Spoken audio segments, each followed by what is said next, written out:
Tell us, what are some of the major climate change challenges we face in our world today? I think there are four big challenges the way I see it. The first challenge is how to decarbonize every part of our economy. Okay. And so what that means is that our economy is fundamentally built on top of burning fossil fuels. Hmm.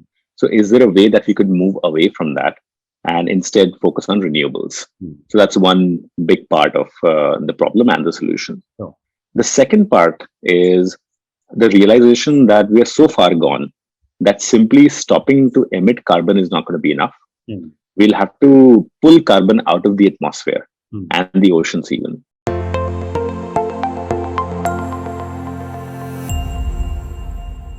Welcome to another episode of The Brand Called You, a vodcast and podcast show that brings you leadership lessons, knowledge, experience, and wisdom from hundreds of successful individuals from around the world.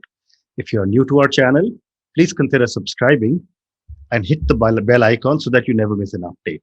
I am your host, Ashutosh Garg, and today I'm in conversation with a very, very accomplished individual from Stanford, Anshuman Bapna. Anshuman, welcome to the show. Thank you, Ashutosh, for having me here. Thank you. Anshuman is the founder and CEO of Terra.do. He is on a mission to get 100 million people to work on solving climate change. And prior to that, he has worked with all the big names like Make My Trip, Go IBIBO, Deloitte, and Google. So Anshuman, let's talk about Terra.do. Tell me about this venture. Sure. So, I, as you can see from my background, do not come from the climate world. Hmm. And I had been a tech entrepreneur starting multiple internet companies over the past 20 years, working at large corporates. And then about 2 years ago, classic midlife crisis, trying to figure out what I want to do over the next 10, 20 years of my life. Hmm. And in a short list that I had, climate change was one of the topics that I was very keen to understand more. Hmm. And I started talking to as many people as I could, Hmm. everything from people who were doing deep tech like nuclear fusion, Mhm. all the way to environmental justice and everything in between, trying to essentially answer the question, what can someone like me do in this space to have an impact? Hmm. And Ashutosh, it's a bit like you in that matrix, you have the red pill and the blue pill, right? So once you take the red pill in climate, it's very hard to look away because this is a crisis of such global and historical proportions Hmm. that it feels once you've understood this a little bit, it's hard to do anything else. Correct. And as I was meeting all these people, the big thing that struck me was that uh, right. I mean, one way or the other, we'll have a ton of people coming into climate over the next 10 years because we need to transform how we do energy, agriculture, manufacturing, transportation, so many sectors of the economy, and not just in one part of the world, but in every part of the world. And so the only way we'll get there is to have not 1 million people working in climate, but 100 times as many. And I'm an internet entrepreneur, so I know how to build things that can be used by 100 million people or a billion people. And on top of that, this whole struggle that I had in understanding what climate was all about was something that I felt a lot of people will experience. So that's what Terra is. And in fact, one thing that I do point out is that we on purpose called it Terra.do and not Terra.learn. Okay. Because for us, learning is the means to that end. It's not an end in itself. And hopefully during the program, I'll be able to talk more about what we're doing on the do side. Fantastic. So, climate change is a massive subject. I mean, every area of our life affects climate change. What are the areas you're focusing on? So, Ashutosh, we're focusing across the board. So, the kind of programs that we run are horizontal programs that are focused on people like me, who are outside the climate space and want to learn everything in climate, everything from agriculture to energy and so on, at a very high level. But we also have vertical programs, as we call them, for specific professionals. So, for example, we have a program which is focused on energy professionals who look to understand the latest cutting edge technologies. We have another program focused on venture capitalists looking to invest in climate. And at the other end, agriculture sector people. So, for example, we have a program on climate resilience for agriculture, which is attended by often people who run cooperative farms in Latin America or in Africa. Hmm. So, and we think that's why climate is such a wicked problem, because it Yeah. is interconnected with Hmm. every single thing that Correct. we do. Hmm. So our focus is towards individuals who have already made the leap in their mind that this is an important problem Hmm. and that they want to spend time working on it. Very I don't interesting. think we are a good place for people who are still trying to make up their mind about whether climate is important enough for them or not. Hmm. Hmm. Okay. And I was reading an article recently. Bill Gates recently made a comment that we only have 10 years left. What are your thoughts? Yeah, it's actually scary, and Yeah. he's right. So the way we think about climate is that we have a certain amount of carbon budget, which is the amount of carbon dioxide that we can still emit without having catastrophic changes Mhm. to the planet. And the big caveat is that even if we avoid, even if we stay within our budget, a lot of our bad climate impact effects are already baked in, Mm. and sea level rise is definitely one of them, Mhm. where it seems like it's very hard to turn the tide, so to speak, on that, even now, even if you were to stop today. So that's kind of the pessimistic message. Mm. The optimistic message is that the way to solve climate would require us to fundamentally question the way we run society right now. Okay. It is not just a technological fix that, Mhm. oh, somebody in Silicon Valley or some other lab will invent this new technology and everything will get solved. We'll Correct. have to solve how we think about justice. We'll have to solve how we think about politics. Mm. And we'll have to solve about what we believe is humanity's place in the entire universe, so to Yeah. speak. Mm. So it's a very fundamental question, Mm. and I feel that what I feel very positive about is that our generation is beginning to grapple with that, but the generation after us Mm. already understands this in a very intuitive way. Yeah. So even if we blow past our carbon budget, I believe we will have a much scarier world, Mm. but hopefully it will be a better world in terms of values. Mm. And I feel pretty strongly that the climate debate has engendered all that discussion. Mm. So, for our viewers and listeners, can you tell us what are some of the major climate change challenges we face in our world today? I think there are four big challenges the way I see it. The first challenge is how to decarbonize every part of our economy. Okay. And so, what that means is that our economy is fundamentally built on top of burning fossil fuels. Mm. So, is there a way that we could move away from that and instead focus on renewables? Mm. So, that's one big part of the problem and the solution. So, The second part is the realization that we are so far gone that simply stopping to emit carbon is not going to be enough. mm. We'll have to pull carbon out of the atmosphere Mm. and the oceans even. Mm. And you could do that in high tech ways, or you could do it in low tech ways. And low tech ways, we all know, which are Mm. trees, right? So that's the second problem and solution. The third one, and this is where it starts getting more complex. Mm. The third one is just living our lives sustainably. Okay. And that means our personal lives, but more importantly, how we produce, how we consume on this planet, Mm. and how our corporations behave, how our governments behave when they think about resource extraction from the planet. Mm. So how can we do it in a more sustainable manner? Okay. And the fourth one, which I think is honestly the thing that I worry the most about, Mm. because there are very few models to solve it, Mm. is what is called adaptation and resilience, Okay. which is the fact, the recognition that climate change is not some distant future problem. Mm. Climate change is already here. In Yep. fact, there is this very interesting study which shows that India's GDP is already Mm. one third lower than what it would have been Mm. had climate change not happened in the past 30 years. I see. We're already living that reality. Mm. And adaptation and resilience is about the acknowledgement Mm. that this is what our future is going to look like. And therefore, how do we make sure that communities that rely on their livelihood from the monsoons or from on the coastlines Mm. and so on have a way to move into this new world, Mm. which will have a lot more natural catastrophes, which will have a lot more variability in how weather patterns are, and still earn a decent living and live a normal life. And that's a massive challenge. I agree. I agree. So, Anshuman, it's often been said that climate change is a victim of politics. Whichever politician comes to whichever country, decides whether to push or not push. Right. Your thoughts on this? So I think that is entirely true, and I'll just kind of double click on that a little bit, Mm-hmm.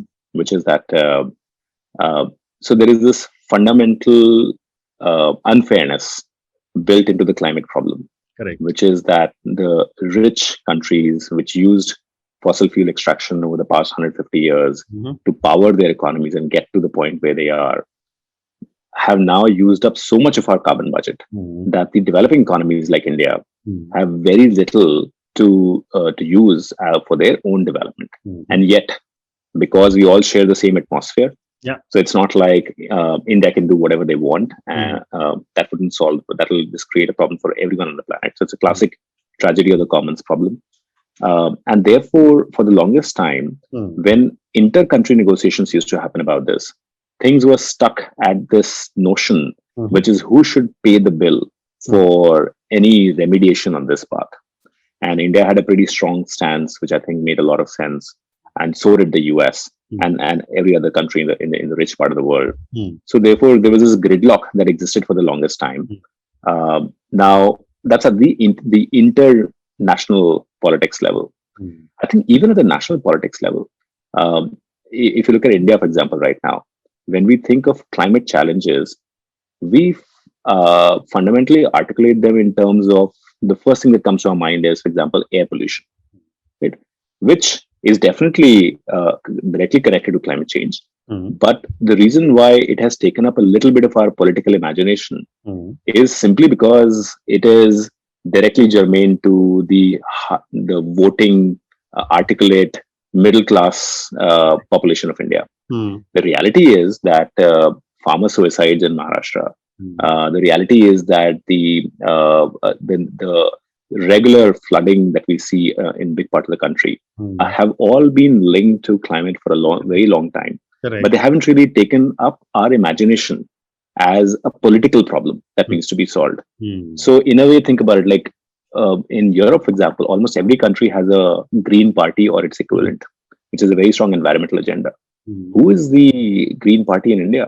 Like, there's not even a candidate. I mean, literally, that's how low in our imagination right now climate is. And that, I think, is a fundamental problem that we need to address, because of all the large countries in the world, India is going to be the most affected by climate change. Wow. Wow.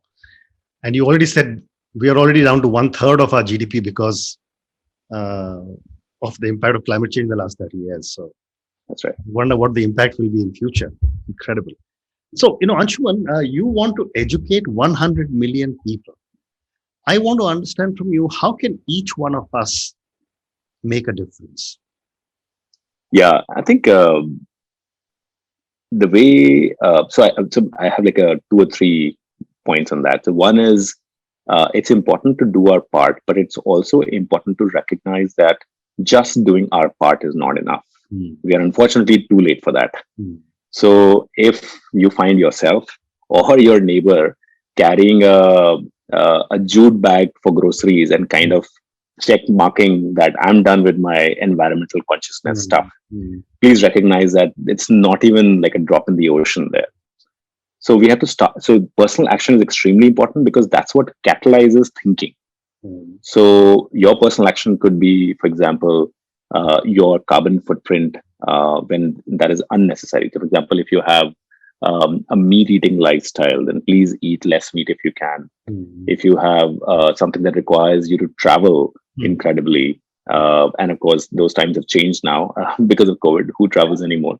But definitely look at that footprint. But far more important, in my opinion, is to get involved in politics and get involved in action. So the way you get involved in action is by recognizing that you have skills that you've acquired all through your life. You might be in sales, in marketing, in software, in whatever have you. Every single one of those skills is required for solving the climate problem. That is how vast this is. So consider using your skills to solve a specific climate problem. Second is to get politically involved, and that could be by taking up a local issue that has a clear environmental impact and playing a role in that, and using that to catalyze a lot of action within your local community and in your local politics. Okay. Okay. And, if you were to make it, if I was to ask you, uh, the common man doesn't really understand my carbon footprint, right? But 2 points you just told me were very interesting. If you're a meat eater, cut down on meat. If you're traveling extensively, cut down on the travel, right? I mean, now these are two actionable items. What would you say, and across different age groups, what are some of the other actions that each individual can take to support Terra.do? Yeah, no, Ashutosh, I think the thing that I find a lot of inspiration from always is the generation younger than us. Yeah. And my kids, I have two kids. One of them is 12 years old, and the amount of environmental awareness that they have is an order of magnitude more than what we have. Mm. And I take a lot of inspiration from them on what my personal action should be. Yeah. And their very first personal action, which I just find astounding and amazing, is their utter refusal to accept that this is the way the world works. And you might have seen Greta Thunberg, the Swedish child activist, in her teenage activist, in her speeches. And the tone of her speeches, I don't care. You have to figure it out. It's you guys have created this mess, so you have to solve it. Change the political system, change the economic systems, but there is no way to shirk responsibility from that. And to me, that is the attitude that I would love to have all of us have, which is there is no escaping from responsibility. We have to hold ourselves accountable and our political leaders, our business leaders accountable to the same challenge. And that is very much within our power. It is not something which requires a Mahatma Gandhi to mobilize us. This is something that we can start affecting at our local community, local company that we work with level, and it begins from there. So, there's one more question for you. How can Terra, what would be the right word, but create a movement across a large cross section of people, say in India, to say, Anshuman, you're going to hold me accountable for my climate change. I'm going to hold someone else accountable. How does one build this accountability amongst one another? Because otherwise, it'll just remain as lip service. No, Ashutosh, that's a great question. I don't think I have the perfect answer to that yet in our journey. But there are at least 3 or 4 different things that strike me. So one is sometimes you can the way is shown by an exceptional entrepreneur like Elon Musk, right? So Elon Musk comes and extends this envelope of possibility, right? So electric cars go from being these cute little things from back in the day that only the diehards will actually use, to status symbols, to now essentially the way automotive industry should work. And you've seen that transformation happen in the space of like 15 years. Correct. That's one end. The other end is political entrepreneurs. So this woman, 28-year-old congresswoman in America called Alexandra Ocasio-Cortez. So she is a first-time congresswoman, and she's a political entrepreneur. She realized that green and environment and climate change are such hot topics for the millennial and the Gen X generation, and nobody has really capitalized on that. And she's built an entire persona and program around that has helped a lot of policy making get pushed. And we need those examples, and not just one Elon Musk and one AOC, but hundreds of them, thousands of them for a country the size and scale and complexity of India. And I think they're out there. We need to figure out ways to actually help them. And that's what Terra is trying to do, which is, for us, our goal is 100 million people working on climate. And therefore, we might have to train even more. We might have to train 1 billion people to get 100 million to actually work in climate. And we believe out of those, we will see entrepreneurs, we will see change makers who will go out to their organizations and change the way things are being done. And we will see movements getting started in local and national contexts out of those individuals who will be often seeds of those movements or participate in those movements in important ways. So that's our theory of change right now.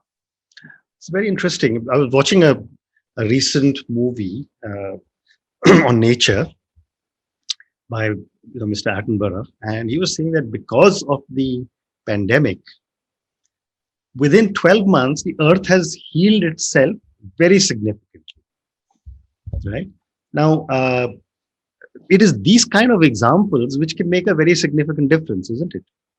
Yeah, in fact, the David Attenborough example is both a very positive and and a shockingly negative example as well. Oh, really? Okay. So, in an interesting way, which is Ah, that last year in 2020 during COVID, mhm, carbon emissions across the world fell by about 6%, mhm. which I believe was the highest the carbon emissions have ever Okay.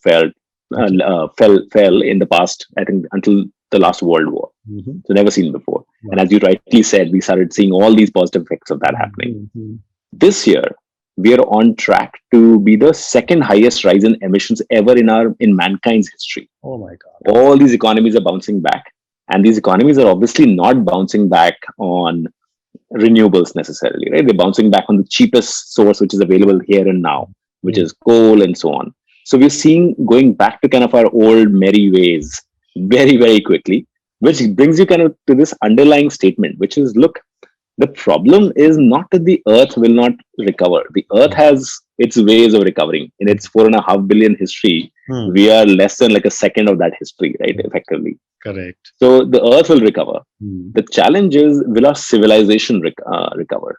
And mm, in the process, when we create this next level of civilization and development, will we decimate everything else that is living on this planet mm, in the process? And we are actually on that path right now. mm. So it's scary. I think to me it feels like it's just a call to action, which is to say, look, we can't take it for granted that just because we had a crisis, we'll bounce back in a Mm. better way.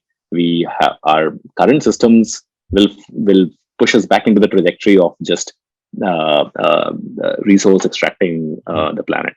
Very interesting. So, Anshuman, I'm going to move to the last segment of our conversation. I have time for two or three questions for you personally. My first question for you is that, for someone who spent time in all these big companies and then now taken a move into something which is required for society, for the world, uh, what are some of the core values you believe in?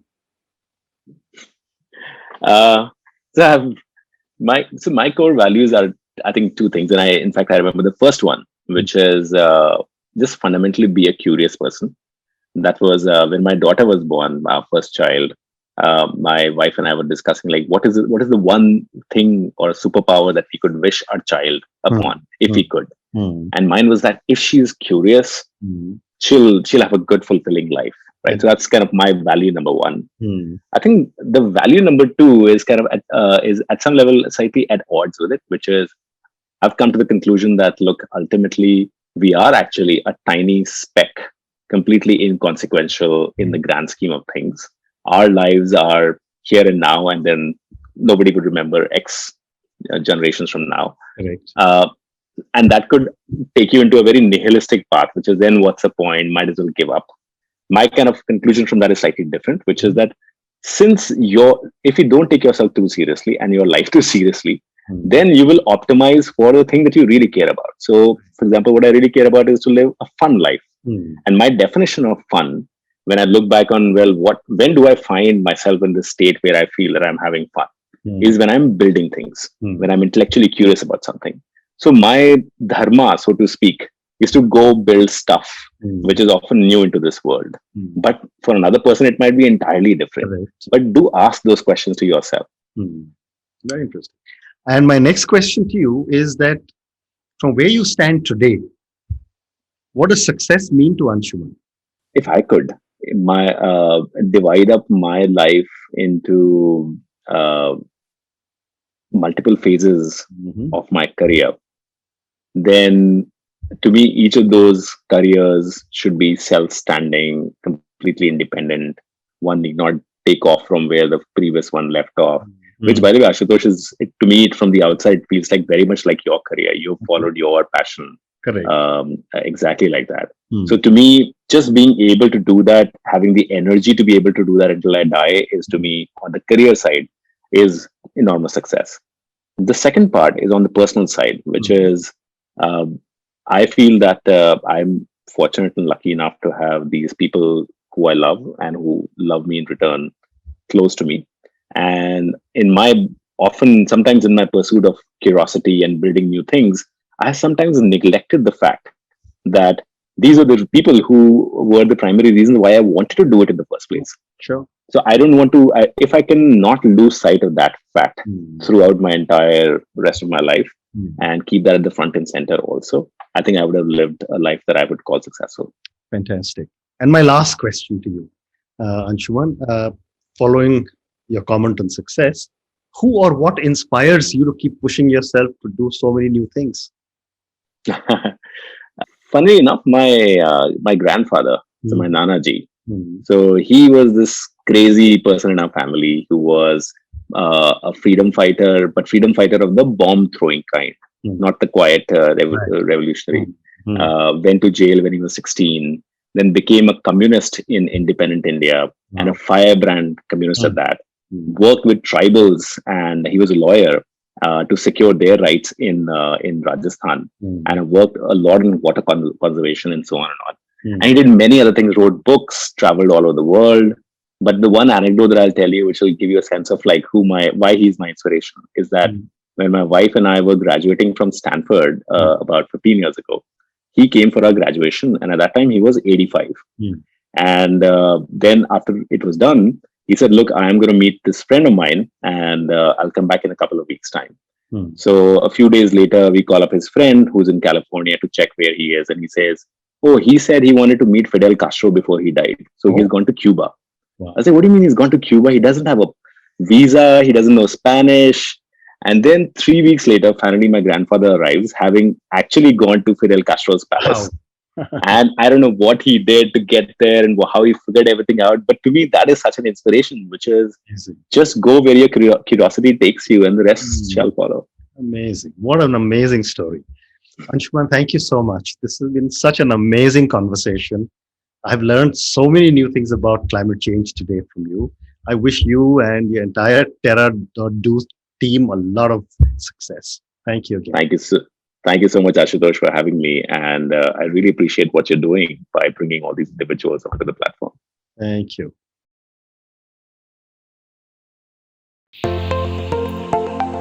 Thank you for listening to the Brand Called You videocast and podcast, a platform that brings you knowledge, experience, and wisdom of hundreds of successful individuals from around the world. Do visit our website www.tbcy.in to watch and listen to the stories of many more individuals. You can also follow us on YouTube, Facebook, Instagram, and Twitter. Just search for the Brand Called You.